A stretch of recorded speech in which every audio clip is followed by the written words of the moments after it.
Do you know what an oxymoron is? An oxymoron is a term that kind of contradicts itself, and probably the most famous oxymoron that is around is military intelligence. Well, I received this box from Harvest Right, and inside is going to be my next project. On my comments on my YouTube channel, I've received a lot of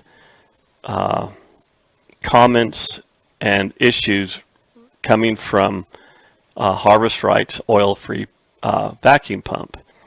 And to me, an oil-free vacuum pump is an oxymoron. It's a term that contradicts itself, because I've been a mechanic for several years, and to have a pump that's oilless or oil-free is almost a contradiction. Oil is so crucial in mechanics to help with lubrication and to carry away heat, that to have a pump and a motor that doesn't have oil in it just doesn't make sense to me. So we're going to take a look at this, and my first reaction to this pump is, I'm not sure if you're really big into Star Trek, the original Star Trek series, but there's this kind of an artificial entity called Nomad that floats around the Enterprise. This thing looks like Nomad.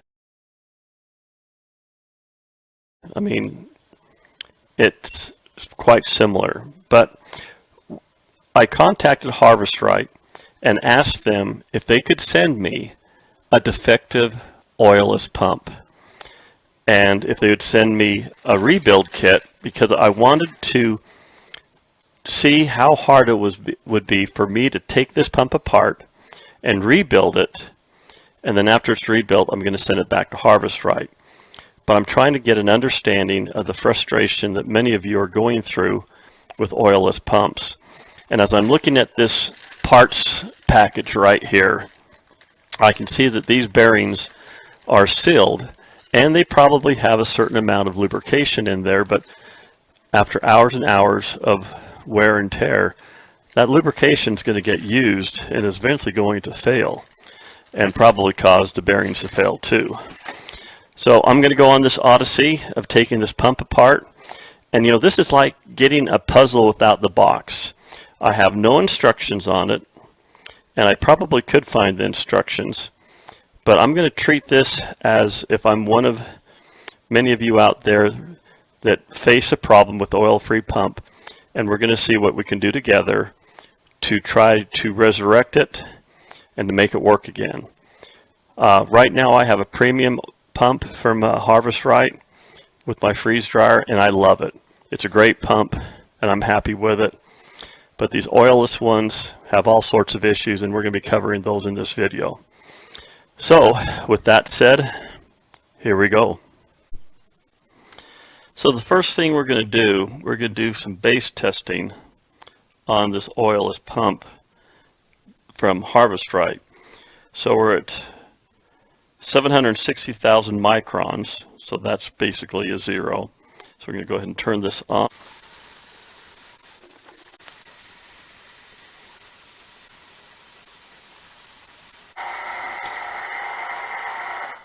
Okay, we're down to 90 microns. That's what we're going to call it for. So I'm going to go ahead and write that as our baseline for microns. Now, that's really good. 90 microns is exceptionally good. So we've got one thing I did notice is the noise from this. So the next test we're going to run is the noise to see how much of a problem that might be. So we're going to go ahead and put this down here. And just from my voice, you can kind of see that we're kind of shaking around about 60 decibels or so. So here we go again.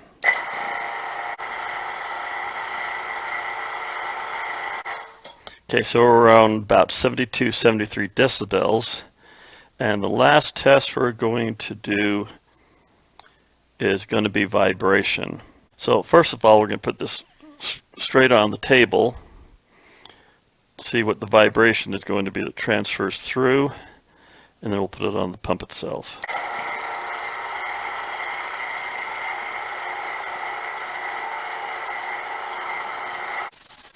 Okay, that's given us a class 4 category of vibration.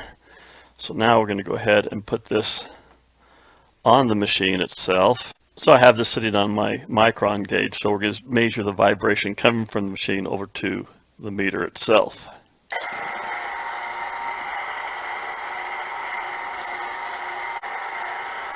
So this vibration is coming up as a class 7, which is pretty severe. I don't know what it should be, but we're going to go ahead and go through this machine. We're going to overhaul it and then see how it comes out with our baseline measurements.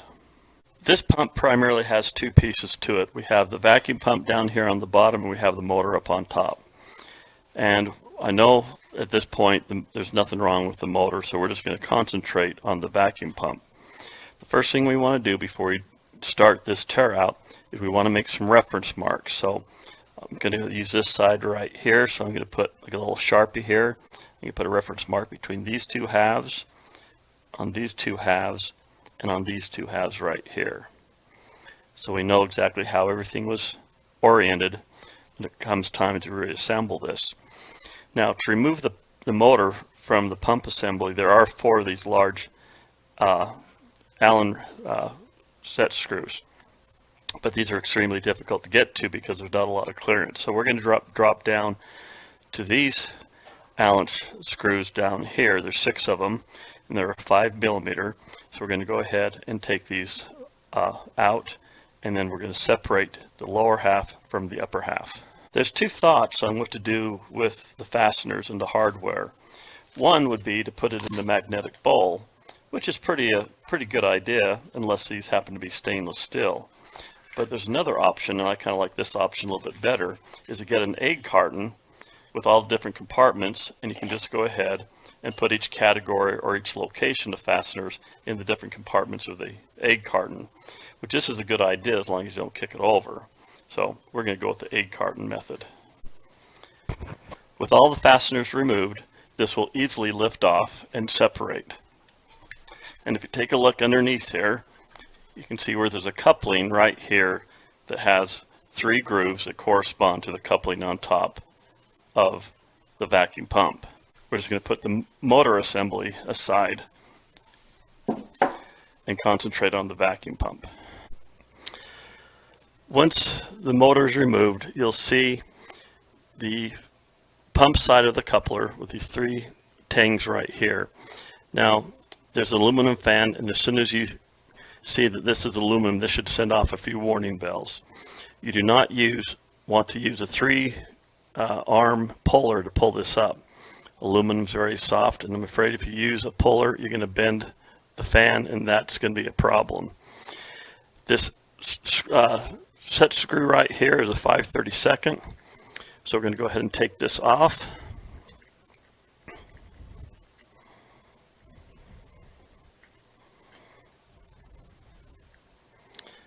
Now, right below this screw is a really fat washer. You can see it right there, big and ugly looking, all right? Then directly underneath that is a small little lock washer.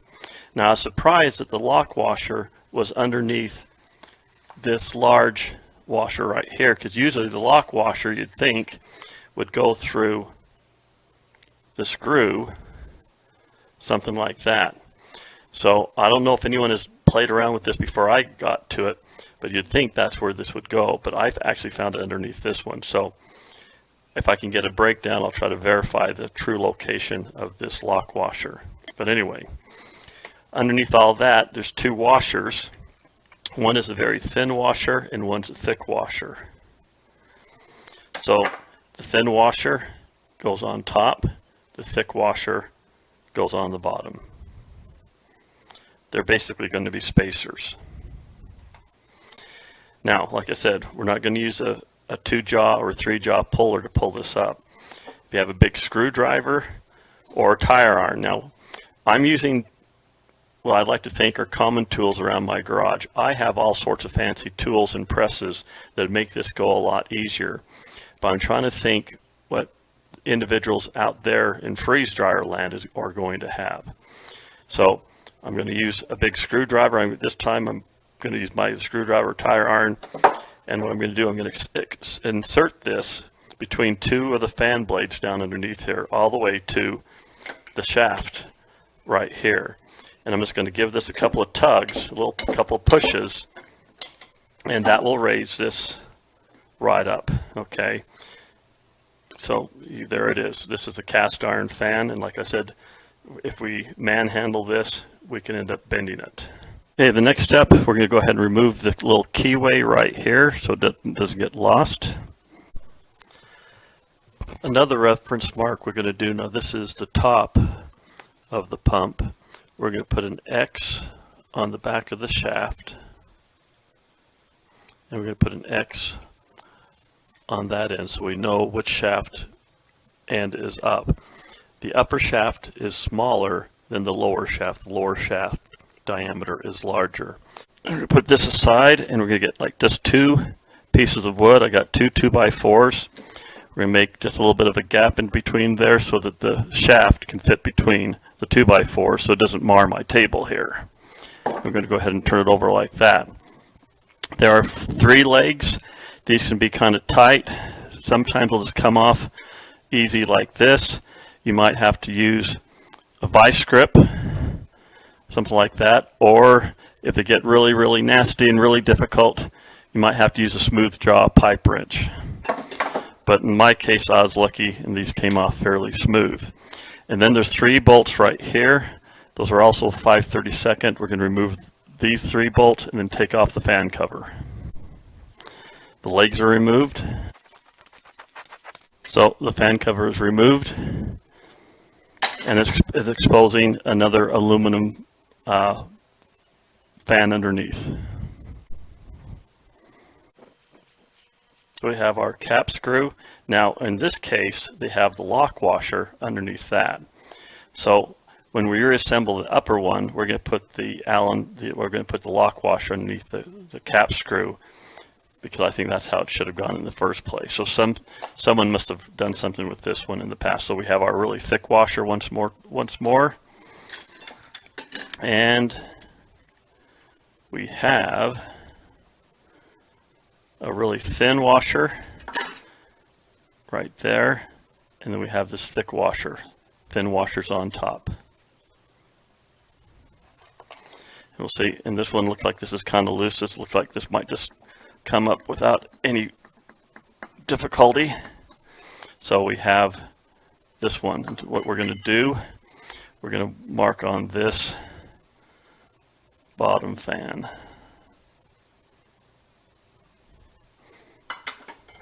This is the upper fan over there.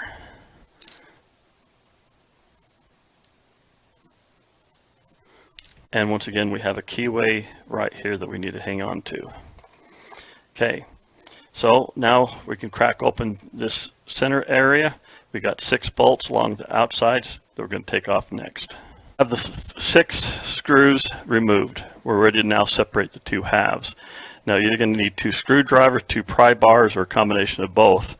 And what we're going to do, there's a gap on both sides. Now when you get to this point, you should have already marked all your seams throughout this entire pump so you have a reference to go back to. So we're going to go right underneath here and underneath here, and using equal pressure, we're just going to kind of pry this up, and you can see it's coming right up.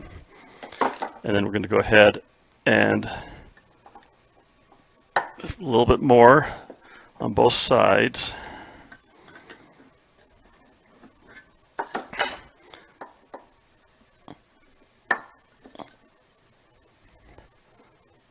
And there we go. So you can kind of see how the scroll works. Kind of an interesting thing. This almost reminds me of a rotary engine that old Mazdas used to have. Now I can see one thing, a problem already, is this sill. You can see the little spring here that used to be part of the sill. So that has failed. And of course I have some new seals and bearings in with my new rebuild kit. So we got this far right here, and we'll go on to the next part. The next step, we're going to take out this center scroll assembly.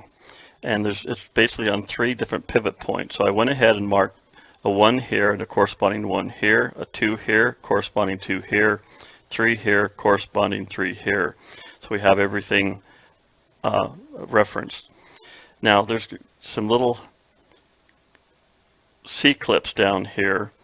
And as far as I'm trying to keep this to simple tools, you're going to have some tools necessary to take these apart. So this will come down and grab onto that external clip here, and we'll just kind of push this apart. Now we don't want to go too far because we don't want to bend those clips up. So you got to be careful with this thing. So as I'm taking this apart, perhaps I can give you a little pep talk. Things like this, these repairs, are pretty logical. It's remove and replace. There's no such thing as pixie dust. Everything is going to be logical and there for a reason. And another thing is, don't force anything. If it doesn't come off, it's not coming off for a reason, and you need to find out what that reason is. So we're just going to get down here in these 2 little prongs. Just separate them just a bit. We don't want to bend them too much, and lift it off just like that. Okay, so these are all removed now, and we can take this scroll assembly off. All 3 clips have been removed. If you notice, there's 3 bearings here, and these are going to be all replaced. So we're just going to kind of grab a hold of this and gently lift this out.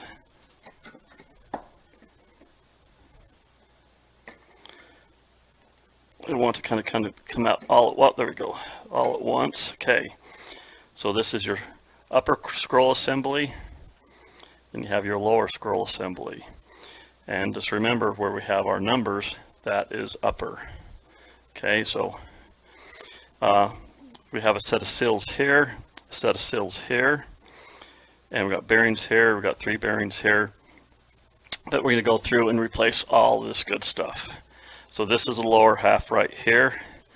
Now, the next thing we need to do is take out, I wish I could tell you exactly what these names are, but since I don't have a parts diagram,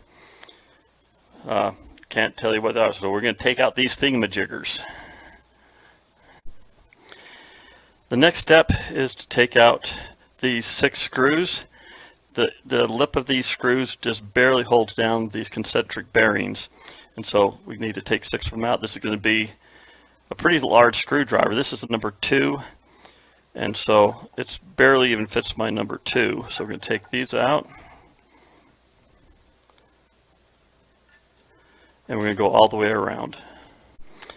One thing I noticed with taking this apart is some of these screws are a little bit on the worn side. So someone has worked on this pump once before because these screws are partially stripped. And one other note is that all the fasteners that I've taken out of this pump were just hand tight. They were not really torqued heavily.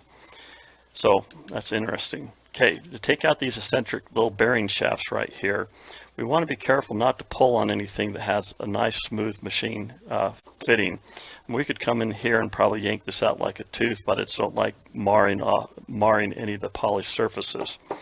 So we're going to take our little screwdriver, well, not little screwdriver, and we're just going to get right underneath here, and just kind of between the side and this shoulder, we're just going to kind of help lift this up and out of place here.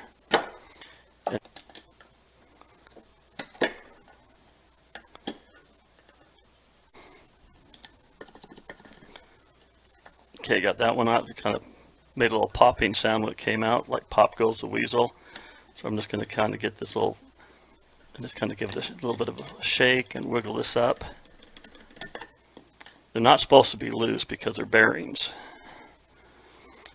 but it just takes a little bit of patience and a little bit of time to pop these guys out of their position here. Okay, here comes this one.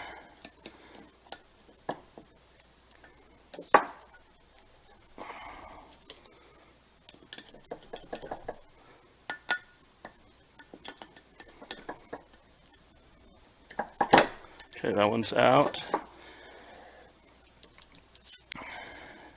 I'm just going to get down on this one and see if we can just wiggle this guy out. They almost have to come straight out because there's very little tolerance for movement here.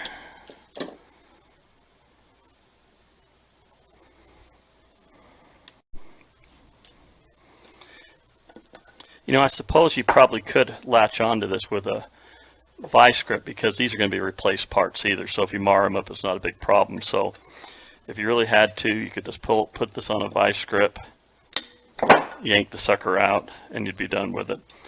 I'm just trying to be careful. Okay, so we have these three pieces, and those are going to go into a carton just for now. The next thing we need to do is take out this little sill that sits on top of the bearing on the other side. And there's a couple of ways you can do it. You can either get like a little pick and just go down and pull it out. This sill sits down on a shelf, and so you can either get underneath here and pull it up like that. You can get a screwdriver, kind of find out where that shelf is, and just kind of wiggle it and pop it out like so. These bearings consist of three parts. You have this outer race that you can see right here, this outside circle, and then you'd have the needle bearings or the ball bearings where this brown kind of color is, or this darker color, and then you have like this inner race. Well, because this is a blind bearing, there's no way you can get to it from this side. So this has to be punched out. So if you flip this over, you can kind of see down inside here the little the edge of the inner race. And if we get a punch tool and we put it right on that race and then hit the top with a hammer, we can punch this out from the inside. Now, I'm not going to do it on this, well, I can try doing it on this table. I just don't want to break anything, and if I have to, I might have to go out on the garage floor, but we'll try it doing it right here just to kind of show you. We want to make sure that these are going to be far enough apart to allow this to pop out. So just find that little shelf right there and just give it a bit of a whack on both sides. You just want to work your way around it. Okay, well, this table is giving way too much, but you can kind of see where I have knocked it a little bit out of place. So maybe we can go ahead and finish this up here.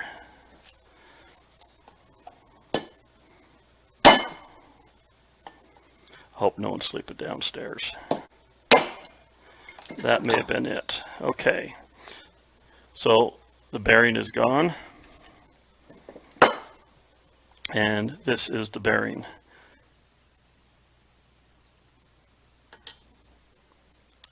So with the bearing out, this is pretty much as much as we can strip down on it. We don't need to worry about taking out these fittings. There's no reason to do that. So this piece is done.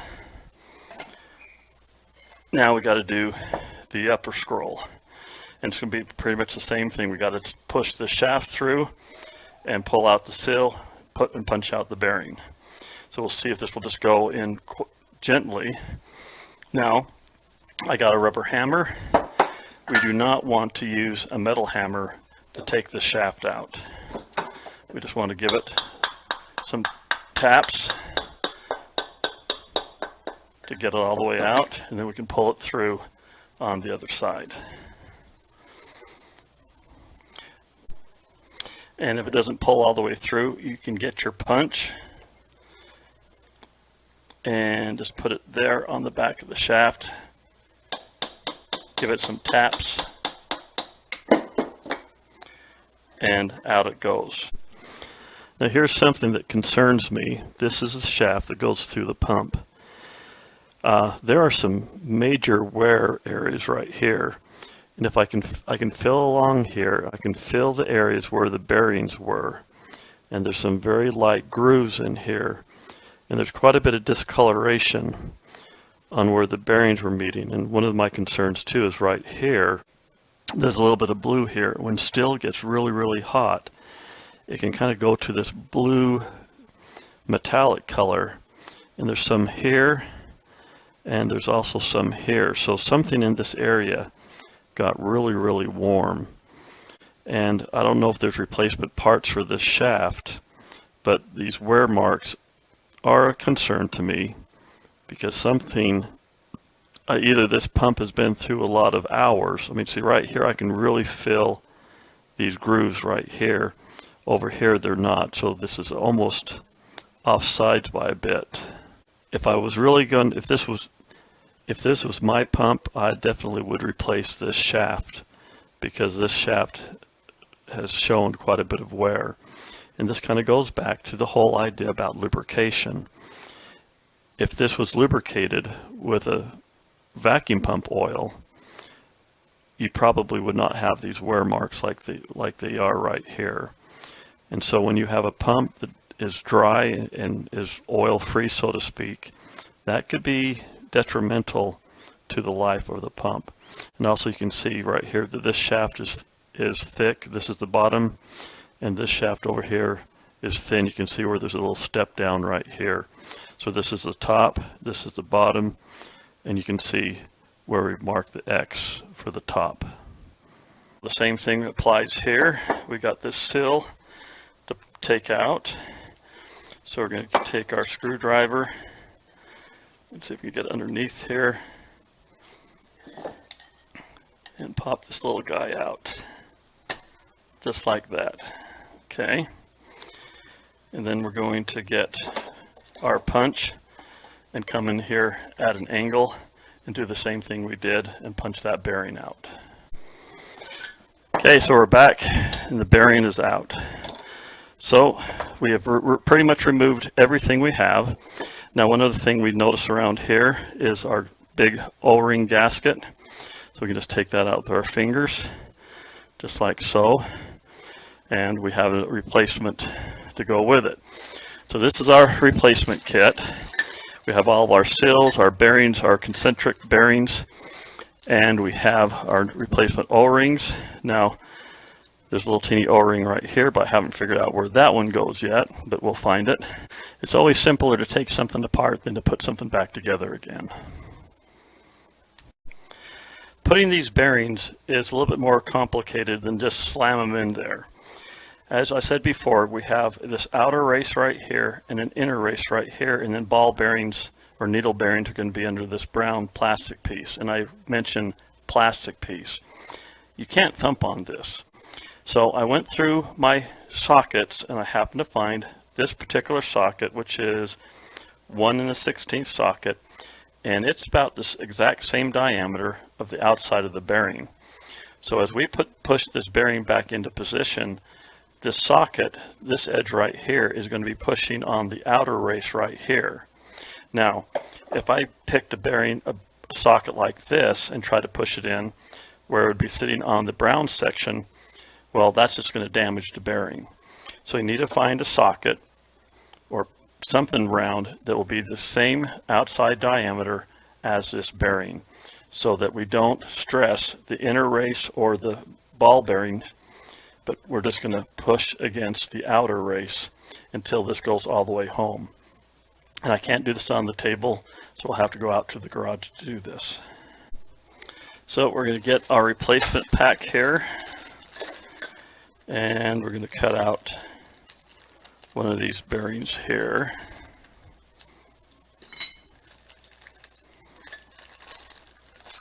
So this is our new bearing, and we'll have to go out to the garage to finish this next step. Now, there's some lubrication down inside this cavity from the last rebuild or from putting this thing together, but I can't quite identify it. It looks like it's white. It may be white lithium grease. But what I'm going to do in this example is I'm going to put some anti-seize on this bearing. Anti-seize is one of my best friends here, because this will help me in the future if I have to work on this bearing again. So that just has a thin coat of anti-seize, and I'm doing this on top of my 2x4s. I don't want to hammer anything and damage anything. So, and we got to be really careful this bearing goes in absolutely positively straight. So I got my socket right here, and it's on top of that. I'm going to use my fingers to line this up as much as possible, and then I'm going to tap on this gently.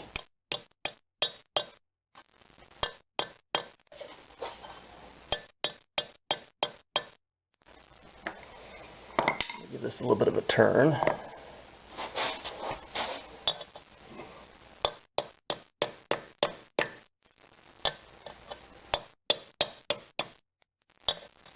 And I'm kind of watching it when it will end up going all the way home.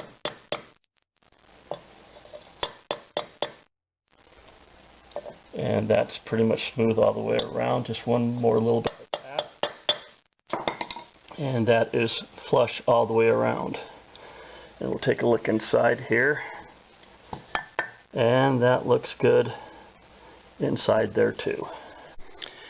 Both bearings are back in place, so I got this bearing installed and this bearing is installed. So now we're going to go ahead and do the inner sill. Now the inner sill that I got from Harvestrite is a little bit different from the one we pulled out of this machine.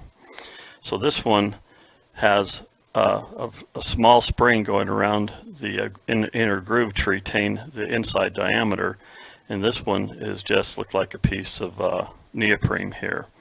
So I'm just going to assume that that is an exact match, and we're going to go ahead and put this one back in, and it just pretty much just pushes down inside, and that's it.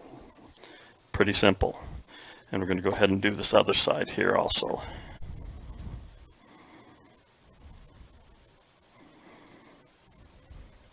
Okay, those are in place. The next piece we have is the inner scroll, but it does have a sill on this side here and a sill on this side here. Now, they do have a special tool called a sill puller that has a hook, and you can just kind of put it inside here and just pull these out on both sides. But I do have one. I don't want to use it because you guys don't have one. So we're just going to use a screwdriver on that side. Come in, take a screwdriver on this side, pop that out. And then down inside here we got a big daddy snap ring, and I do have this plier right here, but if you take a look, my little nubs right here are not very big. This one is pretty good size, to where this one right here, when I squeeze it, this pulls it out. For this one in here, I need the exact opposite tool. So this snap ring plier is the exact opposite of this snap ring plier. When I squeeze this one, it opens up. When I squeeze this one, it closes. This is probably one of the tools you might have to purchase. I got these at AutoZone, and the brand on here was called OEM, I believe it was. So we have this little guy down here. And so we're just going to get this and get it into the grooves.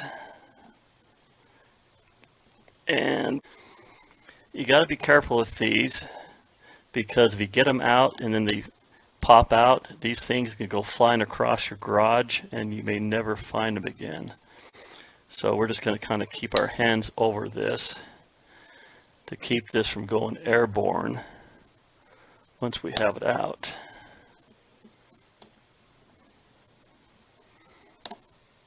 There we go, it's out, or almost out.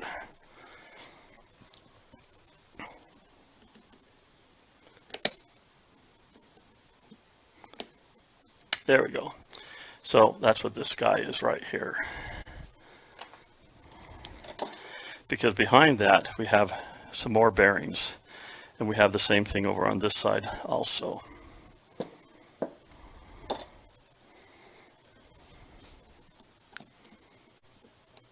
And that one comes out. Now the bearings on the inner scroll here have a resting place equal to the ridge of the snap ring I just removed. So the top of this bearing is equal to the groove of the snap ring on this side and this side. So when we put these bearings back in, we have to make sure they're in the exact same location and orientation as these current ones. And we're going to do the same. We're going to take these old bearings out the same way by getting our punch and going through and hitting the bearing, hitting this bearing out by hitting it from this side, just like we did before.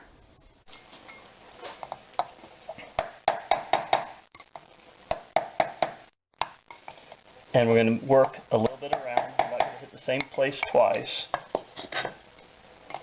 until the bearing comes out. And you can see the bearing's almost out. What's happening, if you hit the same place too many times, the bearing can become cockeyed and may not want to come out as easy. Almost out. So they actually have a total of 4 bearings, 2 on top of each other. That's interesting.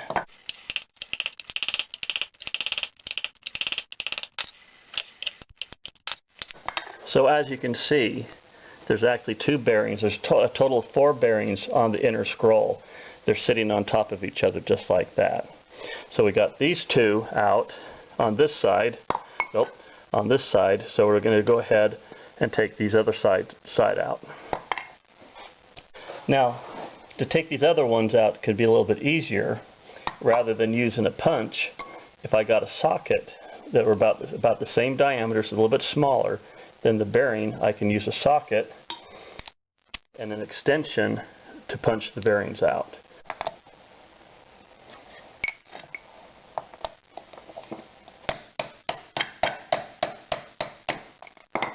Just like that. So I was able to punch those out fairly easy.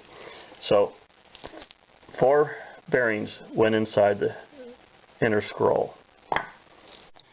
These thin little bearings go back inside the inner scroll, and I don't have a socket that will sit on this properly enough. But if you notice, the old bearing that I took out is almost the same size, but just a hair smaller than the bearing we need to push in. So if I use the old bearing that came out of the end piece and put that on the new bearing, and then I can back it up with my tool here and push this in and set this bearing in without damaging it. Okay, the 4 bearings are all installed in the inner scroll. I'm just wiping off some of the anti-seize here. So now everything pretty much goes in reverse order. So we got to get our internal snap rings again and our snap ring pliers. We just want to kind of keep our fingers on this because we don't want to have this spring out somewhere and get lost. So that one's in place.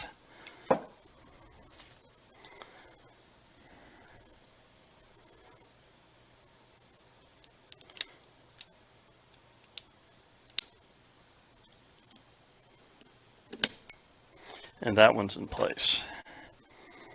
Okay, just want to make sure everything looks good. And now we have to put the sills on top of this.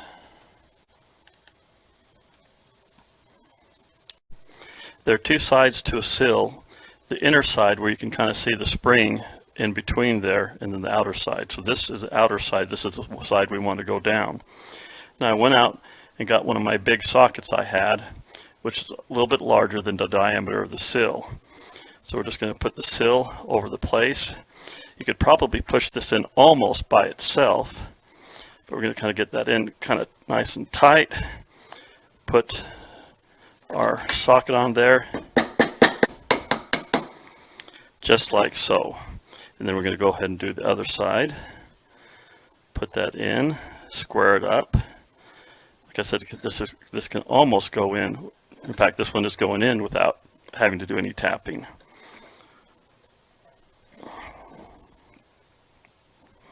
But we're just going to smooth it out just a bit there. Okay, so the inner scroll has the 4 bearings back inside and the 2 sills, so that's good to go. Okay, this is our bottom section, so now we have to put the eccentric bearings back into place. Now the eccentric bearings, remember, has that little snap ring on here and a bearing right here, and this bearing is the same bearing that is right here. So we're going to have to take these guys apart. The next step on this inner scroll, we need to take out these bearings. So there's 1, 2, 3, 4 bearings. We need to pop those out. And because this is a cast metal piece, we got to be careful when we start hitting on this bearing, because we do not want to crack this piece of metal. And so what I did is I got one of my 2x4s and I drilled a 1-inch hole in there. And what we're going to do, we're going to use this hole to back up the tab, so we can just go ahead and punch the bearing through here, and this whole tab will be supported by the wood and we won't risk cracking it. So we're going to go out into the garage floor and take care of this part.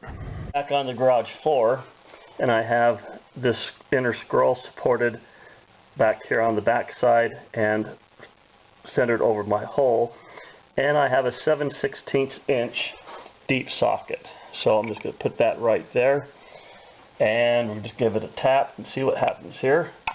Well, that just came out really quick there. So there's the bearing. So you just tap them out nice and light, and we're going to do the remaining one of these.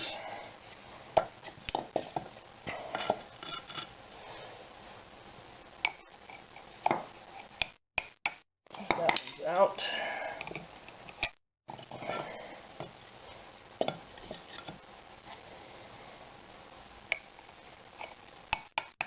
And that one's out. So they're all out. Easy peasy. These are the 4 new concentric bearings, and so each one has that little external clamp on here that we have to take each one off so we can take the bearing off of this. So it's just like what we've done before.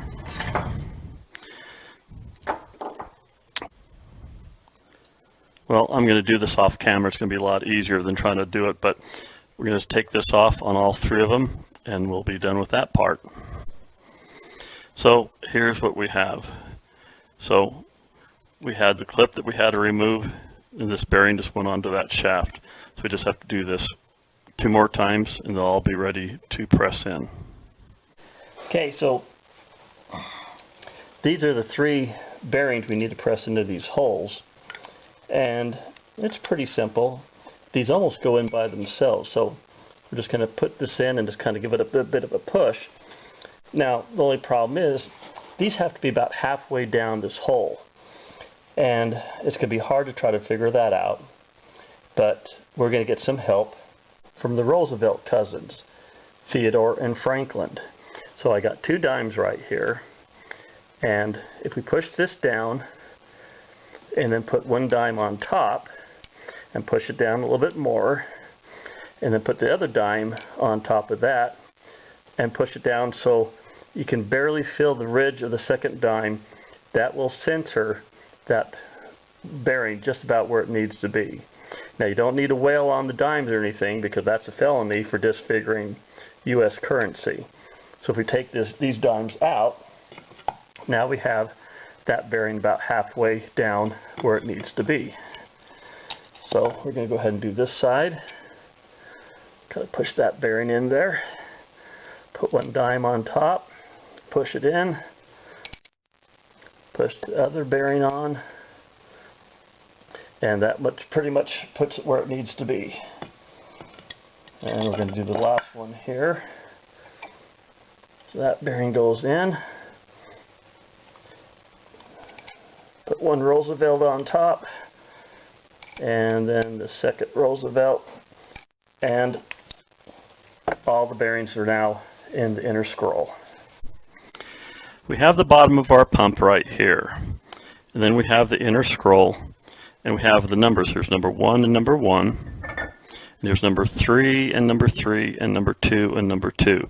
So this goes in here, and this kind of spins around, rotating like a rotary engine. So the next thing we're going to do is we're going to press this back into the inner scroll and then go on to the next part.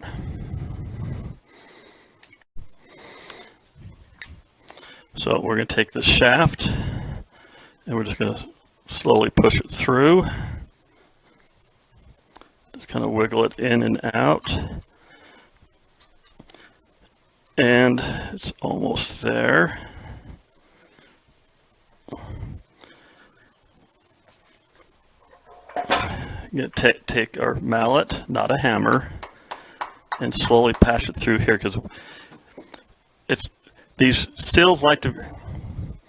bearing seals like to go this direction, but in this case we have to go this direction, so we just have to be careful pushing this shaft through the bearing seal backwards, if that makes any sense. So we just want to be nice and careful in getting the shaft all the way through. In fact, what it's actually doing is actually pushing this sill out of place, but that's not the least of our problems. In fact, it popped all the way out. So what we're just going to do is, once this is through, we're just going to put it into position, and then it's going to come through on this other side. And then we're going to come through, we're just going to put that sill back over where it needs to belong.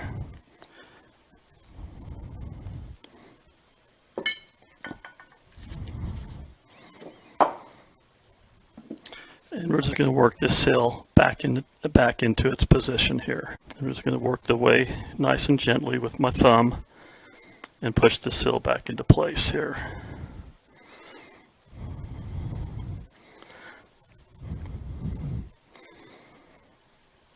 Like so. Okay, remember these three guys?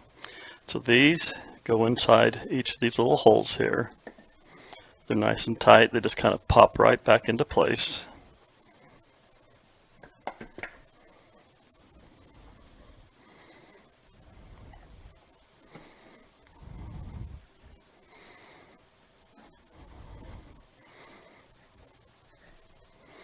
And just push them all the way down home until they won't push any further. Okay, just like that. Okay, then we're going to go ahead and put the retaining screws back into place. And these are those little Phillips ones like that. As I was putting these screws back into place, I just happened to notice, and I had it marked with a Q-tip, this is where this little teeny O-ring goes right here. So I haven't replaced that yet, but I have a Q-tip right here. I'm just kind of put it through that hole just to remind me to replace it. The eccentric bearings are now into place, and before we close this up, the last thing we want to do is we're going to replace the scroll gasket. I don't know why this is terminated here, but when we replace it, we're going to go all the way to the end. This piece may have broken out. So if you can see right here where this pick is, I'm just going to go underneath and peel up this gasket here. It's only about 1/8 of an inch. And we're just going to take it all up. It's like a slinky, so to speak. Okay, so while all this is now up, we're going to go ahead and just do the final cleaning. We're going to get some alcohol and clean out these grooves and everything with some Q-tips, and then we'll put the new gasket back into place. I have a little bowl of alcohol right here, and a handful of Q-tips. So I'm going to start just cleaning in here inside the scroll here. You can probably use cotton balls, cotton cloths, or whatever it needs to be to clean the scroll up. You can see it is kind of dirty here.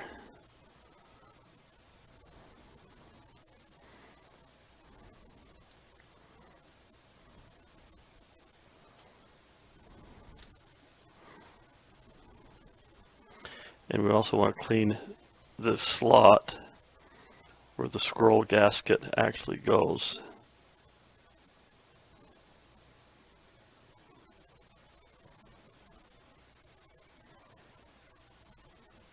I'm just dragging the Q-tip in that slot. You can kind of see how disgusting that is.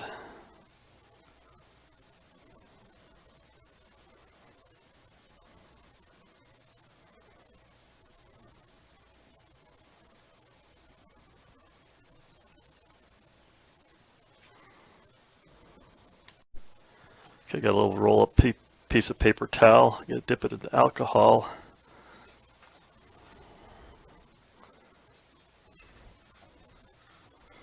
And put it in this little slot. I'm just going to kind of spin it around.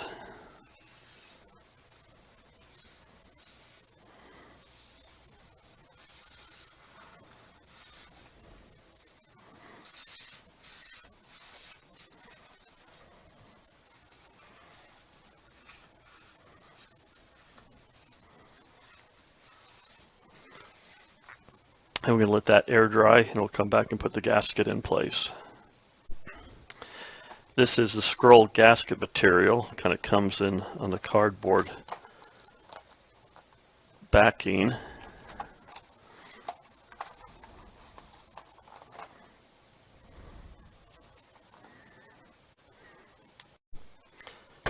Now on this particular piece of gasket, if you take a look at the center, it looks like a teardrop, but this piece right here is actually attached right there. Now this gasket right here is made to go on the inner scroll. You can see where this kind of comes in like a teardrop and is attached right there. So this is what this piece is made for. This end is reserved for this. So as we do the outside of the scroll, this one right here, we're going to start on the outside here and work ourselves in. Once we get enough material for this side, we'll cut it, and then the last section will go in on this piece. Hopefully that makes sense. One is white on the bottom, black on the top. White goes down into the cavity. So we're going to take this and put it down in here, and we don't want to twist it, so this whole thing has to kind of follow along with us as we push this down in. And we're just going to use the natural curve of the gasket as we do this.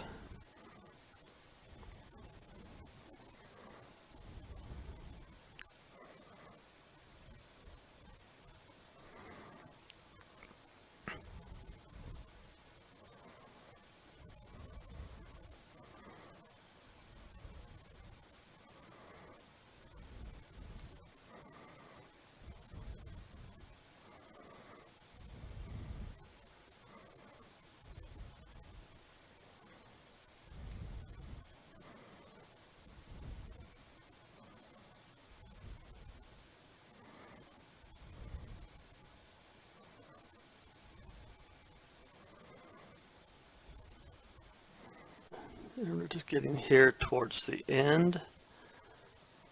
Okay, right there. We get our little razor blade in here.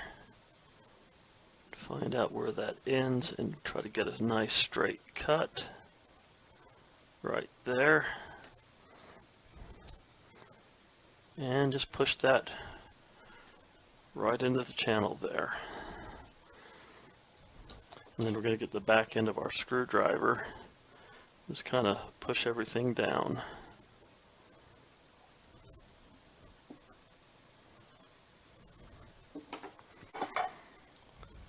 So we're going to take this out.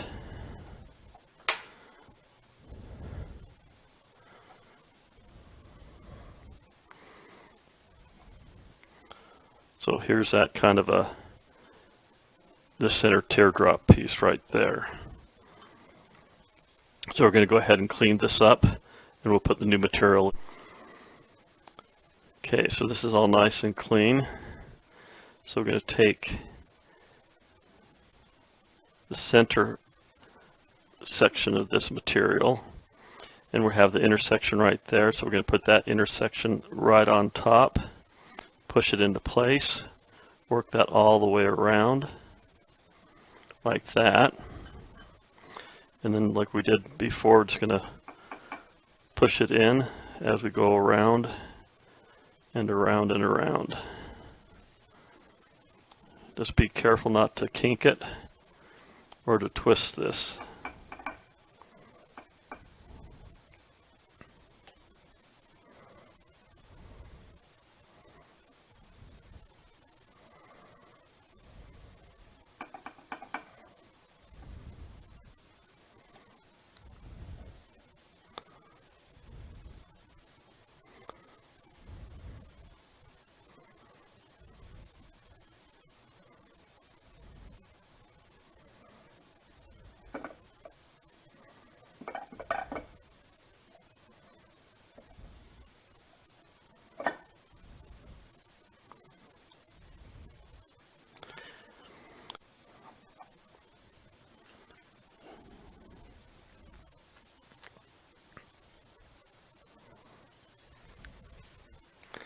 Okay, that's cut.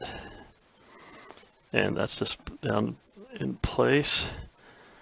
Get our screwdriver and just kind of smooth that down and press it into the groove.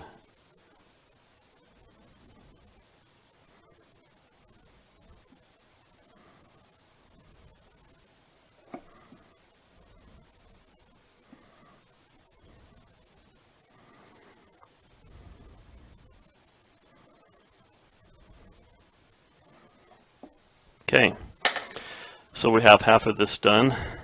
So we're going to go ahead and pull this side out, and then we're going to go ahead and pull this side out and replace all the gasket material.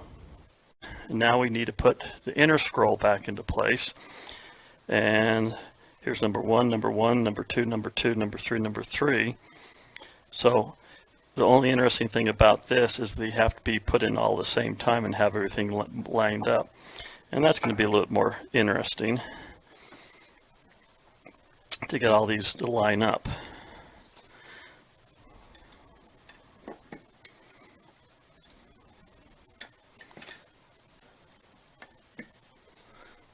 So I'm just going to kind of go through, just kind of pushing the shafts into place, almost where they need to be.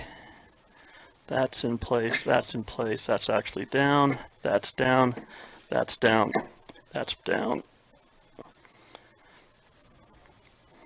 And we're just going to give it a bit of a tap. And we're just going to use my little tool here again and just push these bearings all the way down into place until they're seated on those, up until they're seated underneath. And that'll give us enough room to put those clips back into place. So we're going to get our little tool here again, and we're going to get all our little teeny clips. I'm going to go ahead and do this off camera because this might take me a little bit.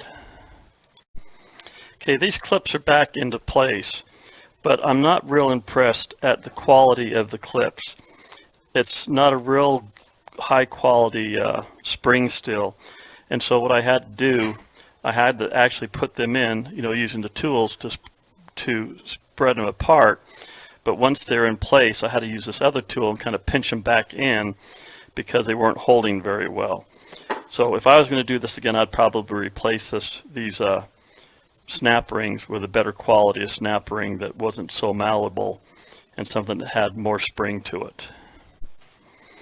Okay, now we're going to put the gasket back into place on this one. So this is the old gasket we took out of this groove right here, and we have the new gasket right here to replace it.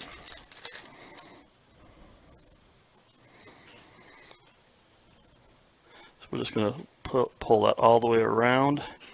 Just make sure we don't overstretch it, because that would not be a good thing. And that's back into place like so.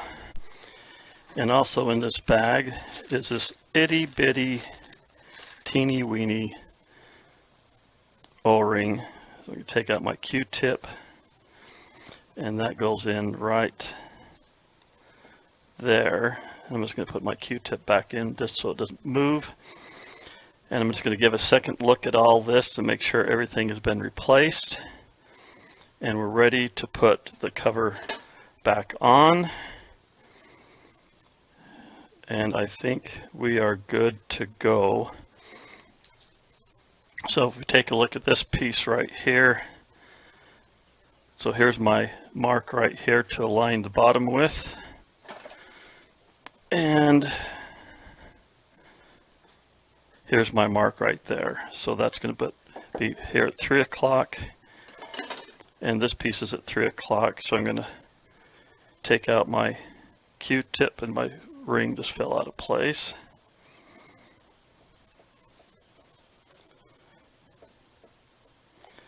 Okay. And we're going to put this back on and gently wiggle this back and forth, until it's almost ready to go in.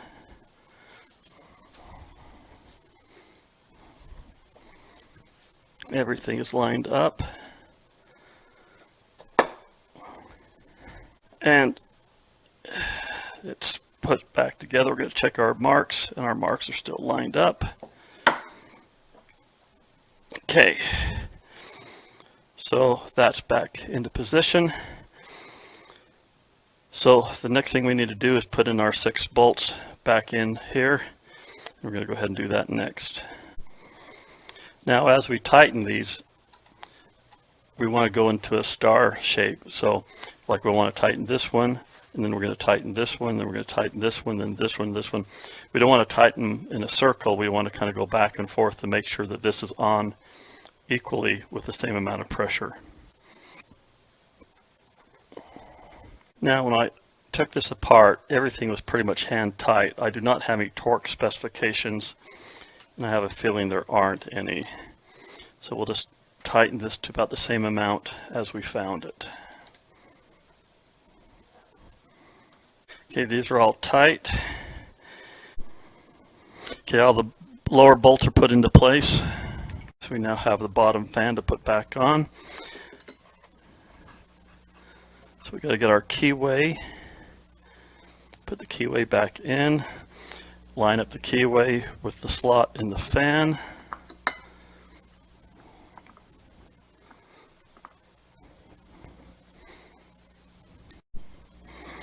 And then we have the big washer that goes in first, and then the little skinny washer that goes on top of that, and the big washer, and then the screw.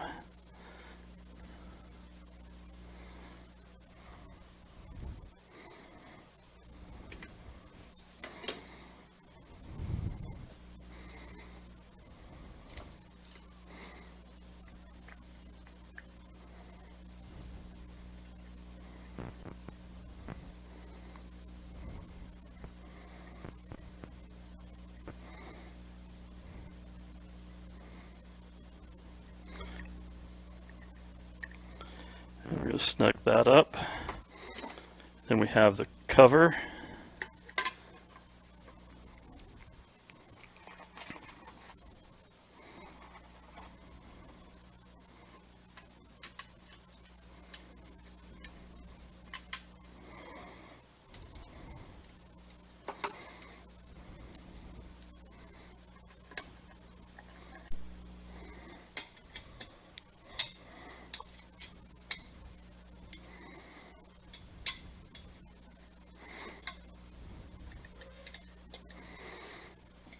And then we have the legs.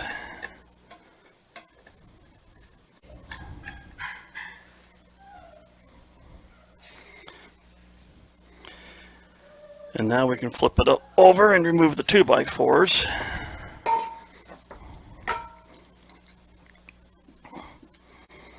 And now we have to assemble the top section. So we got to put the keyway in first.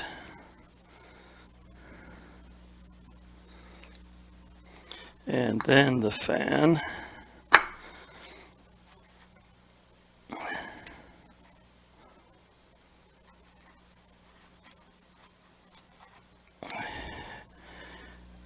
And the washers.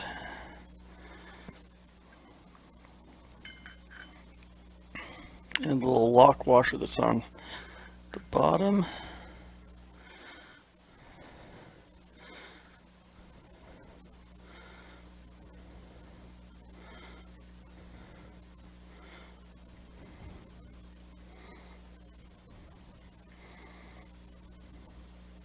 Just want to get snug. And now the only thing we have to do now, we're just going to check everything, make sure I don't have any extra parts or any screws lying around. We'll now have to put the motor back on top, and that's probably the most difficult thing. So what we're going to do, we're going to have this imaginary line right here. So we're going to come up and we're going to line this nub with the JIC fitting, and then we'll do the same thing on the motor so we have something to line it up with. Now I have my reference line right here, and I have my reference line in the same position. Everything's lined up.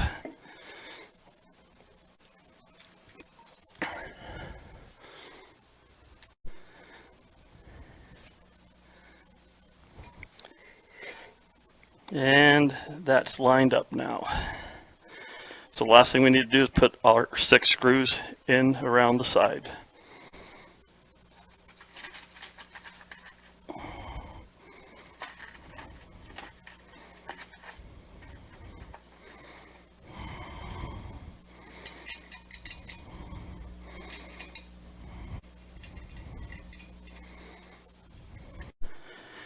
Okay, everything's put back together again. We're going to fire this up. Sounds a lot quieter.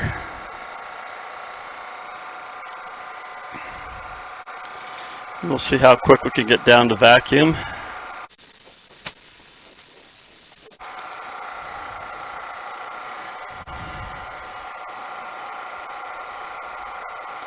Now the decibel reading, if I is picking up my conversation, but it appears to be about 65. Okay, we're going to move to vibration.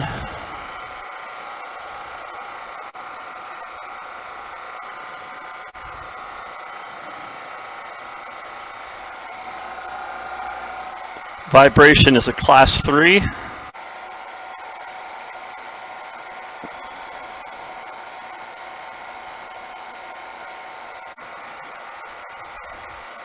So we have less vibration being transferred from the pump into the table, but for the pump itself, it's still a class 12, which I think is what it was when we first did the initial testing.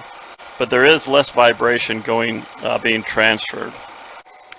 I had to go back and review the video, but it seems like we got down to 90 microns, but this time after rebuild I'm getting down to 75, 74.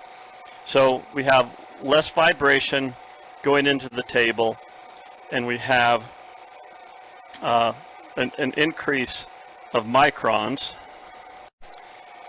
So it looks like we're going to end this at around 72 microns. Going to go ahead and shut this off. So I think this equipment was improved by doing an overhaul on it. So do I like the oilless pump? Honestly, I do not like it, and I'll tell you the reason.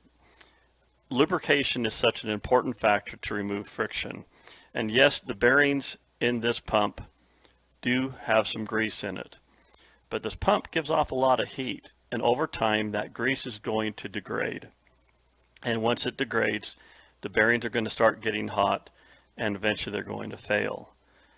The premium vacuum pump that Harvest-Right has is a great pump. I love it. I don't care if it takes me 60 seconds to change out the oil. This, I don't think, is as good as people may think. I mean, it's larger, it's bigger, it's heavier.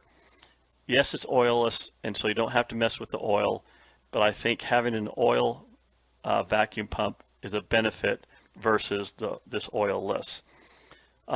It pretty much, this may pull, the vacuum on this might be a little bit greater, but as long as you can get down to, below 500 millitorrs, this is really not going to do much difference when it comes to actual freeze drying. I don't think it's worth the money. That's my own opinion, but this is going to be more labor intensive. I try to do the overhaul on this with simple tools that you could probably get around your garage and from home. If you really wanted to do this well, if you had a press to press the bearings in, it would make it a little bit easier, but not everyone has one. So I still like the premium pump. I'm going to go ahead and send this back to Harvest-Right. And I do appreciate them sending me one of their broken down pumps so I could rebuild and make this video. So I hope this has been a little bit educational. I still like my premium pump. I think this is just too expensive and too labor intensive. So take it for what it is. That's my 2 cents worth. Thank you for your time. Thanks for watching. Please subscribe, and we'll send another video to you very soon. I was finally able to get a breakdown of the parts after I finished up rebuilding the oilless vacuum pump. One of the questions I had was on this screw assembly right here. We had an Allen wrench screw, and then we had the little lock washer. We had the large washer, and then here it only shows one single washer. When I pulled mine apart, there's like a really thin washer and a thick washer, so that's a little bit puzzling. So if you find yourself getting kind of confused, if you choose to rebuild this, this is a parts breakdown that goes through and shows how all the parts are. Now, I want to give you a little bit of a cautionary tale from history. When you put these new scroll gaskets in, there's this one, this one, this one, and this one. These scroll gaskets, being new, are going to have a higher profile than the scroll gaskets you would have removed. The old scroll gaskets are going to be compressed and worn.